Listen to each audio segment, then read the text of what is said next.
Ladies and gentlemen, it is a great pleasure to welcome you here to the building of our Scottish Parliament. I'm always delighted to be here, and I'm equally delighted to see as many of you here this evening to celebrate the launch of Epilepsy Scotland's Occupational Health Guide. Over a number of months, it became increasingly obvious through a growing number of calls to our helpline that some people with epilepsy, either long-standing or newly developed and diagnosed, were experiencing a variety of difficulties in the workplace as a result of their condition. For anyone who is living with epilepsy and is either in employment or seeking to gain employment, the challenges in their daily life, combined with those encountered or anticipated in the workplace, may seem to them to be insurmountable. Feeling valued, having a purpose in life, and having a reason to get up every morning is important to everyone, and consistent employment helps to achieve all of those aims for the individual. This particular document is a culmination of collaborative work between professionals with an expertise in occupational health medicine and epilepsy. And we hope it will furnish employers, employees and HR professionals alike with all the information they need to ensure that employees with epilepsy are supported and guided towards a positive solution to the difficulties that they may be experiencing in the workplace. It's important for me to take a few minutes, I think, to thank everybody who has contributed to the document. The Scottish Government has always been a good supporter of Epilepsy Scotland, and this project has been no exception.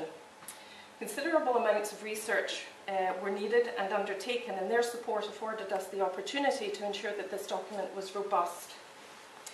So I'd like to thank Nicola Sturgeon, even though she's not here at the moment, Deputy First Minister, for her continued support, the Government's support, and for attending this evening's meeting.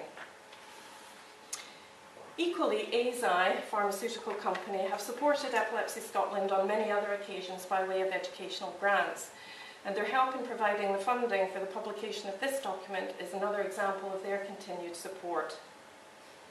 Of course, thanks has to go to all of the contributors: Morag Clark, Chief Clinical Occupational Health Manager of Strathclyde Police; Drs Freddie Westbrook and Catherine Cryer, both Consultant Occupational Health Physicians at Serco Occupational Health; Dr Robert Sharp, Consultant Chartered Psychologist; Dr Frederick Taylor, Senior Consultant Occupational Health Physician at BCERTA Occupational Health; and Christine Whiteside, HR Manager with Epilepsy Scotland until the end of December 2010.